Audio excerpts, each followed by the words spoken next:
They said the war ended when the labs burned, but you can't burn an idea. You can't kill what's already inside your blood. The world thinks Helix is gone, but I've seen their shadow in every broken broadcast, every strange disappearance, every rumor of people waking up stronger, faster, colder. This isn't survival anymore. It's revenge. And this time, I'm not hiding. It's been 6 months since Project Dawn fell. The world has changed. Governments are silent, cities are divided, and underground channels talk about the Ascension program. Some say it's a cure. Others call it a death sentence. I sit inside an abandoned power plant that the resistance now calls home. The walls still hum faintly with the sound of old machines, and in one corner, Arya is drawing on the concrete floor with charcoal, humming softly to herself. She's grown so much since I found her. There's strength in her eyes now, but also a sadness she hides when she thinks I'm not looking. Tessa walks in, holding a stack of reports. Her jacket is torn, her face marked with exhaustion, but her spirit hasn't faded. 2 more raids last night, she says. Helix isn't slowing down. They've spread across Europe. Small labs, off-grid. They're testing new strains. I look at her, trying to stay calm. What kind of strains? She sets the papers down. Not the serum you destroyed. Something new. It's cleaner, faster, and it's being distributed as a cure. Jonah, sitting nearby, lets out a bitter laugh. A cure. That's what they said last time, until half the world started dying. Tessa nods. Except this time, people are volunteering. They think it's salvation. Her words sink deep. Helix doesn't need to hide anymore. They've convinced the world to open the door for them. Arya looks up from her drawings. Why would anyone take something that hurts them? I crouch beside her, searching for the right words, because sometimes the truth sounds scarier than the lie. She frowns, not fully understanding, and goes back to drawing. I see what she's sketching. A woman's face, half shadowed, half light. The same face that's haunted my dreams for months. My mother. Jonah looks up from the monitors. We've been tracking strange signals coming from the Arctic. Encrypted frequencies. Someone's broadcasting in Helix code. I walk over to the screen, my pulse quickening. Can you trace it? He shakes his head. It's bouncing across multiple satellites, but it's strong. Someone wants to be heard. Before I can respond, the screens around the room flicker. The Resistance logo vanishes, replaced by static. Then a voice cuts through the noise. Calm, steady, unmistakable. Hello, Liana. I freeze. The static clears, and her face appears. My mother. Alive. She looks exactly as I remember. Composed, graceful, her eyes sharp and clear. The same voice that once sang me to sleep now echoes through. The cold room like a knife. You were never meant to destroy me, she says. You were meant to replace me. Arya gasps. Tessa swears under her breath. Jonah stands frozen, staring at the screen. My voice trembles, but I manage to speak. Where are you? She smiles faintly. Everywhere you look, every heartbeat, every code, every survivor who still believes in what I built. You can't erase me, Liana. You are me. The transmission ends abruptly, leaving only static. The room is silent. I can feel everyone's eyes on me, waiting for me to speak, to lead, to decide what happens next. But all I can think about is her face, not the voice of an enemy, but the mother I buried years ago. Tessa finally says, "What now?" I take a deep breath and look at the blank screen. Now we find her. Outside, the wind howls through the broken windows, and for the first time in months, I feel something fierce rising inside me. The fear that once kept me running is gone. What's left is anger. I know she's alive. I know she's building something, and I know she still thinks she can control me. But she's wrong. This time, I'm the one coming for her, and I won't stop until every trace of Helix is gone.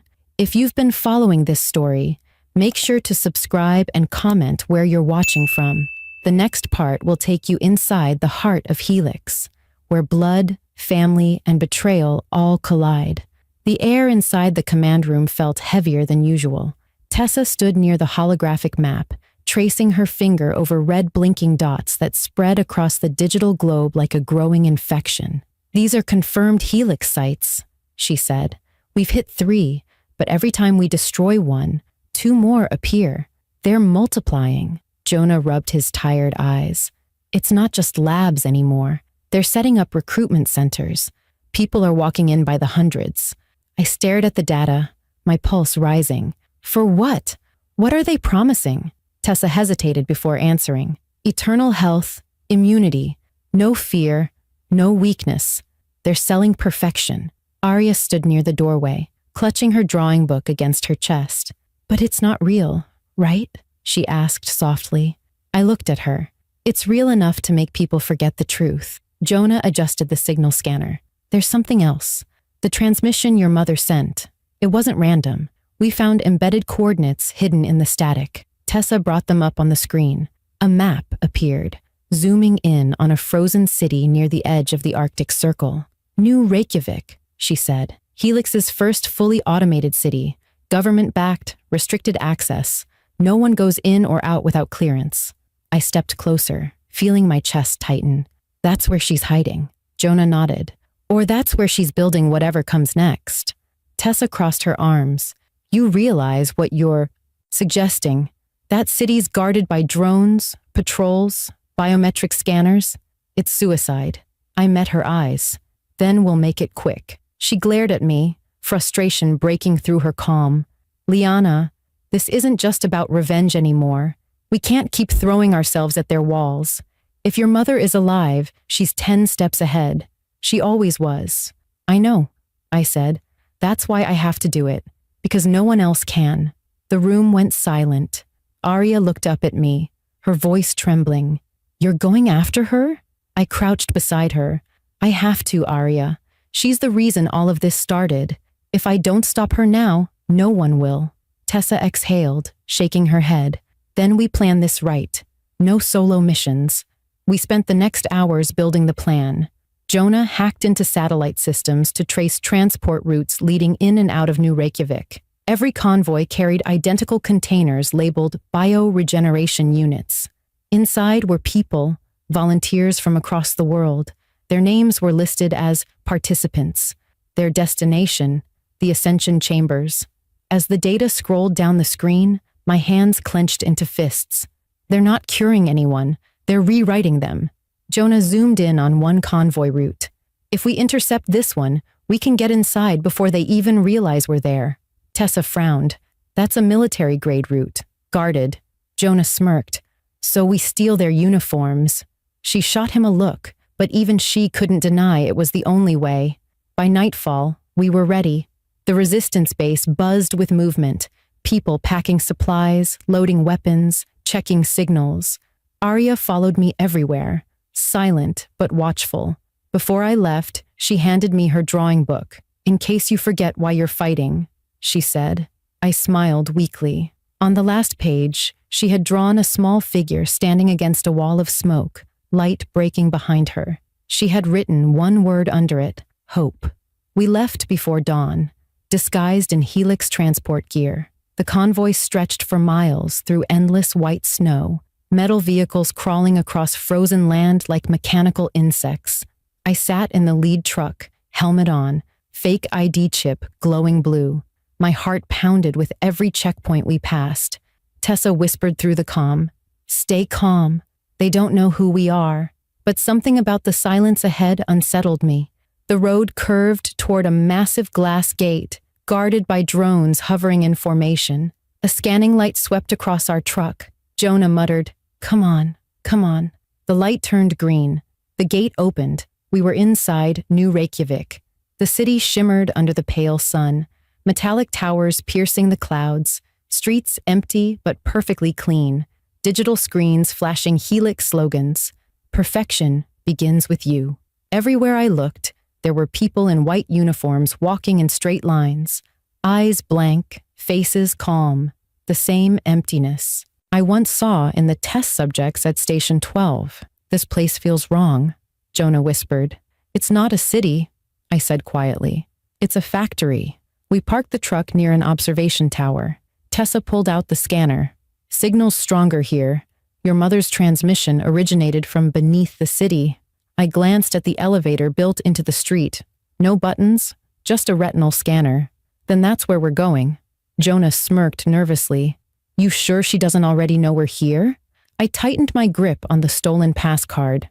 I hope she does, because for the first time since the fires of Project Dawn, I wasn't running toward fear. I was walking straight into it, and somewhere below this city of lies, my mother was waiting. The elevator descended faster than I expected. The walls were glass, and outside I could see the city vanishing above us, lights fading, steel structures disappearing into a blur of shadow. The deeper we went, the more the hum of machinery filled the air. By the time the doors opened, the sound was like a heartbeat, steady and cold. We stepped into a corridor that looked nothing like the world above. It wasn't a lab or a bunker. It was a sanctuary. The walls glowed faint blue, pulsing softly like living tissue. The floor was glass, and beneath it ran streams of liquid light, flowing like veins through a body. At the far end of the hallway, a large circular door waited, carved with a single word, Arcadia. Tessa exhaled. We found it. Jonah's voice came through the comm. You're reading off the charts down there. Radiation, biosignals, neural interference. Whatever they're doing, it's beyond anything I've seen. I touched the door, and it slid open with a low hiss. The air that came out was cold and clean, but it carried something else, the faint smell of ozone and sterilized blood. Inside, the room was vast. Transparent chambers lined the walls, filled with pale blue liquid and suspended figures, human, but not quite. Each one had my face. Tessa whispered, "Oh my God." My knees felt weak, but I forced myself to move forward. The clones floated motionless, their eyes closed, their skin flawless. Some looked older than me, others barely teenagers. I could see faint marks on their arms, barcodes, serial numbers, each beginning with my initials, LH001, LH002, LH003. Tessa's voice trembled. How many are there? I looked around. Dozens, maybe hundreds. The sound of footsteps echoed behind us. I turned, heart pounding. She walked out of the shadows, calm and composed, her white coat gleaming under the soft light. My mother, Dr. Evelyn Hart. For a moment, I forgot how to breathe. She looked exactly as she had in the old photographs. Sharp eyes, silver streak in her hair, posture straight as if time itself respected her. She smiled gently. You found me. I stared at her, unable to move. You're alive. I told you, she said softly. Death is only a door, and I've walked through it. Tessa raised her weapon, but I shook my head. No, this is between us. Evelyn studied me the way a scientist studies a specimen. You've grown strong, Liana, stronger than I imagined, but you've also misunderstood me. Misunderstood? My voice shook with anger. You used my blood. You created monsters. You killed people. I saved them, she said firmly. I gave humanity what it always wanted. Control. No pain. No disease. No fear. You call it cruelty, but it's evolution. I took a step closer.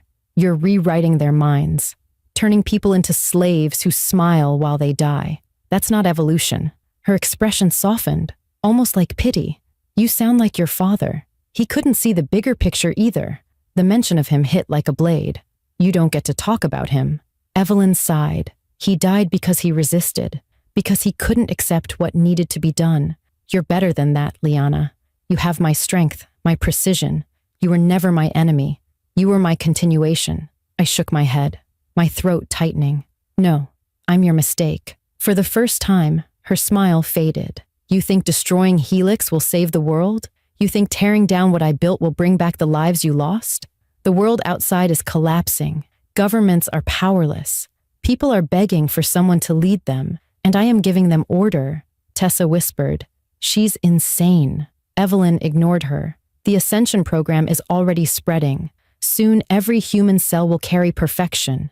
Disease will end. Fear will end. Free will end. And that's the point. Her calm tone made the words even colder. I stared at her, my voice breaking. And what about Arya? What is she to you? Another experiment? Evelyn's eyes flickered. Arya is the future, the first complete genetic balance. Half you, half me. She's what you were meant to become. I felt the world tilt. You cloned me to make her? Evelyn stepped closer, her hand almost gentle on my arm. I created her so you wouldn't have to suffer, so I could fix what went wrong in you. I pulled away. You mean the part that still feels? Something shifted in her eyes. Guilt, maybe, or recognition. Emotion is chaos. It destroys progress. You've proven that. I looked around at the floating clones, their perfect faces staring from behind glass. You call this progress?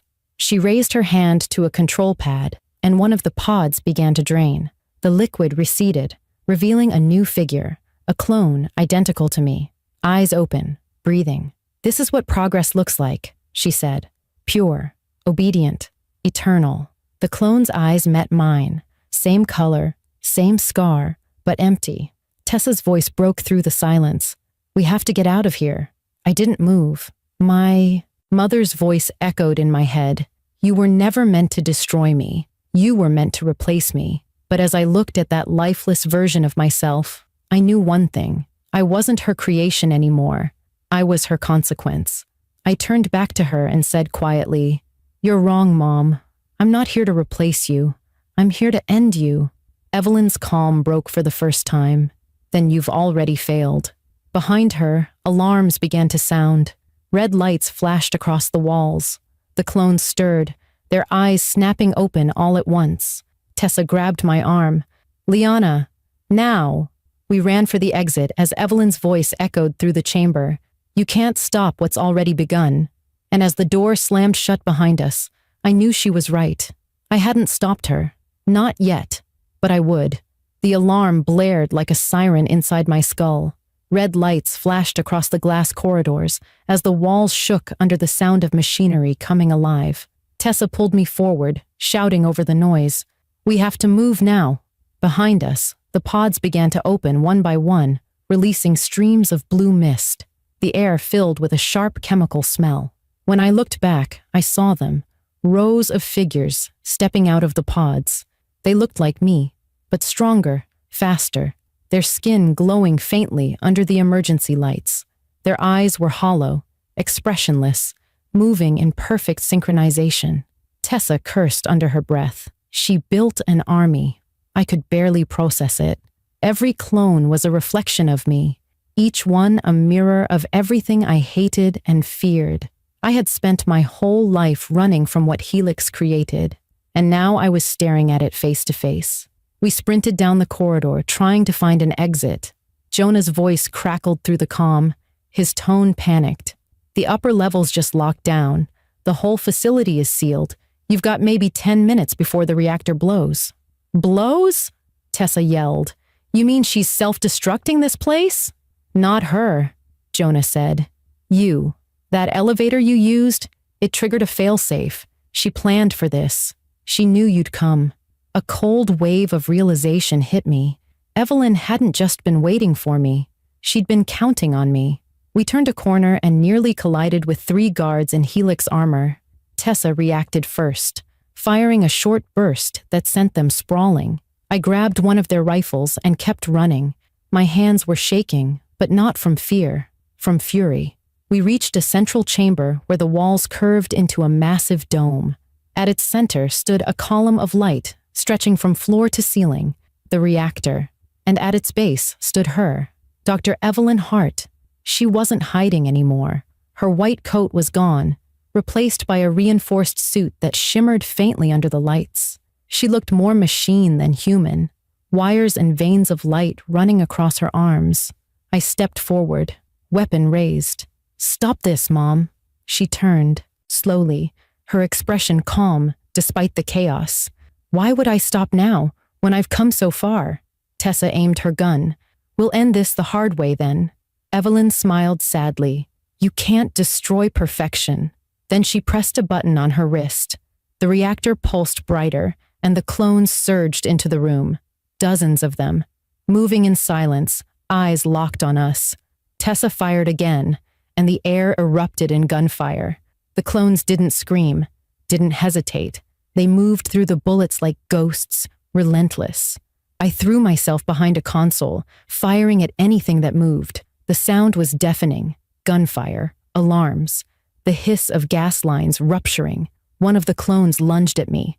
I hit the floor hard, the rifle skidding away. She grabbed my throat, her grip like steel. For a split second, I stared into her eyes, my own eyes, and saw nothing. No anger, no fear, just emptiness. I reached for the knife on my belt and drove it upward. The blade sank deep, and she fell motionless. I pushed her off, gasping for air. Tessa shouted, "We can't hold them!" Jonah's voice came through the comm again, his tone desperate. "You can override the reactor from the core, but if you do, you won't have time to escape." I looked up at the glowing column. "If I don't, she'll escape instead." Tessa turned toward me. "Liana, don't do this. She wants control," I said. "I'll give her chaos." Before she could stop me, I ran toward the reactor. Evelyn moved fast, cutting me off. Her voice was calm, but heavy, with something almost human. "You don't have to fight me. You're fighting yourself." I stopped just a few feet away from her. "You're right," I said, "but that's exactly why I'll win." She reached out, her hand trembling slightly. "Liana, I did all this for you." I stared at her, every memory flashing through my mind, the labs, the pain, the lies. "Then you never knew me at all." I hit the control panel and smashed the manual override. The reactor screamed to life, energy rippling through the room. The floor split open, streams of light shooting upward. Evelyn staggered, clutching her chest as the energy tore through the system. The clones froze mid-step, their bodies flickering, collapsing one by one like broken circuits. The sound was unbearable, metal bending, glass shattering, alarms blaring in every direction.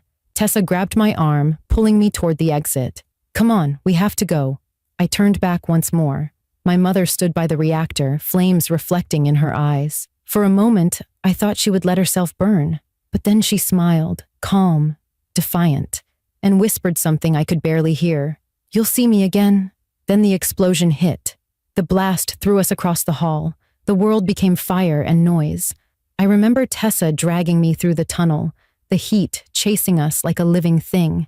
The ceiling collapsed behind us, sealing the chamber. When I woke, we were outside. The ice field stretched endlessly, smoke rising from the shattered ground where Arcadia once stood. Tessa was kneeling beside me, blood on her forehead. Arya ran toward us from the rescue skiff Jonah had brought, tears streaking her face. I pulled her close, holding her so tight I could feel her heartbeat. She whispered, "Is it over?" I looked back at the burning ruins. The sky above shimmered with strange blue light, like the last breath of something unnatural. "No," I said quietly, "it's just beginning." Because even as the fire died, I knew my mother's words weren't a threat. They were a promise. And somewhere out there, in the cold and silence beyond the ice, she was still alive. The sky above the Arctic burned like a dying ember. Smoke curled across the ice, black against the white horizon.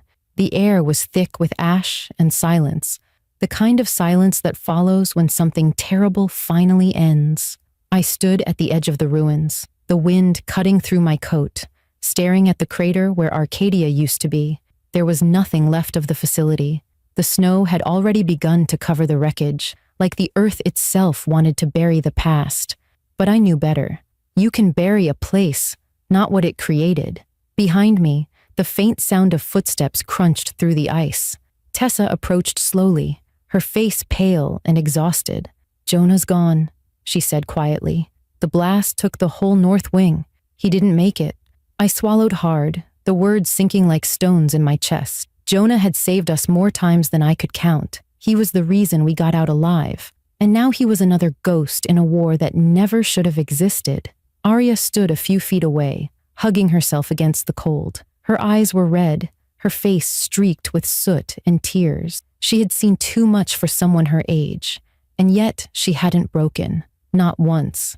I walked to her and knelt down. "It's over," I said softly. She shook her head. "You said that before." I wanted to argue, but she was right. I'd said those words after Station 12, after Project Dawn, after every battle that felt like the last. And yet, here we were again. I looked out at the frozen wasteland, remembering the last thing my mother said before the explosion. "You'll see me again." It should have felt like a threat, but it didn't. It felt like the truth. Somewhere deep down, I knew she hadn't died in that fire. Evelyn Hart was too smart, too prepared. She would have had a backup plan. She always did. Tessa stood beside me, arms crossed, watching the horizon. "So what now?" she asked. I took a long breath, the icy air burning my lungs. "Now, we stop running." She gave a tired laugh. "You mean we just live?" "For once," I said. "Maybe we try." We returned to the wrecked base where the resistance had first gathered. Most of the equipment was gone, but it still felt like home. People began to arrive over the next few days. Survivors, refugees, those who escaped the chaos Helix left behind. They looked to me for answers, for leadership, but I didn't have speeches anymore. I told them the truth. "We can't erase what's been done," I said, standing before them in the dim light of the bunker.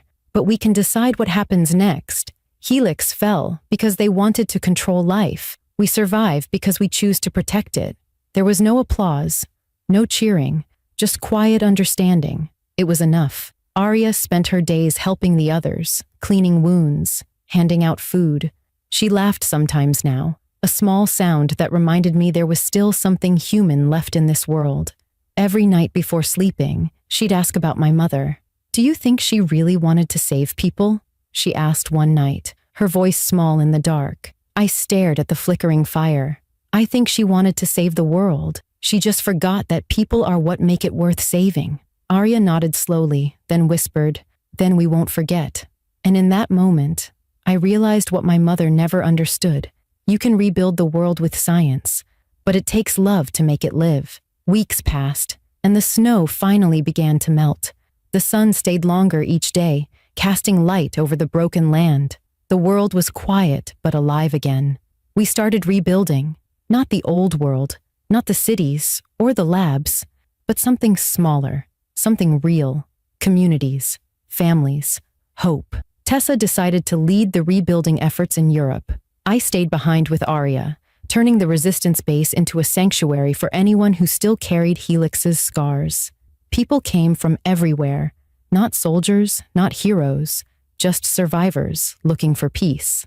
One evening, as the sun dipped below the horizon, Arya and I stood on the cliff overlooking the valley.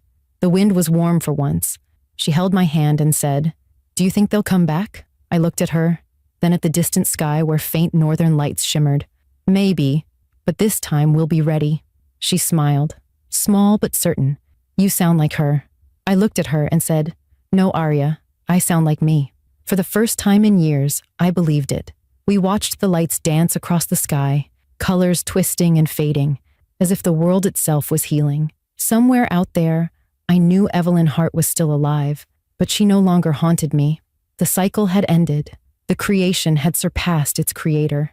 And whatever came next, it would be built on truth, not control. The world had finally taken its first breath of freedom, and as the last traces of Helix faded into the snow, I knew this wasn't a story about revenge anymore. It was a story about what it means to be human, to fall, to break, and still rise again. I turned to Arya and smiled. "Come on, it's time to start living." Because for the first time in forever, we weren't running from the past. We were walking toward the future. If you've been with me through this story, make sure to subscribe and comment where you're watching from. Thank you for being part of this journey, because every ending is just the start of another story, and this one finally found its peace.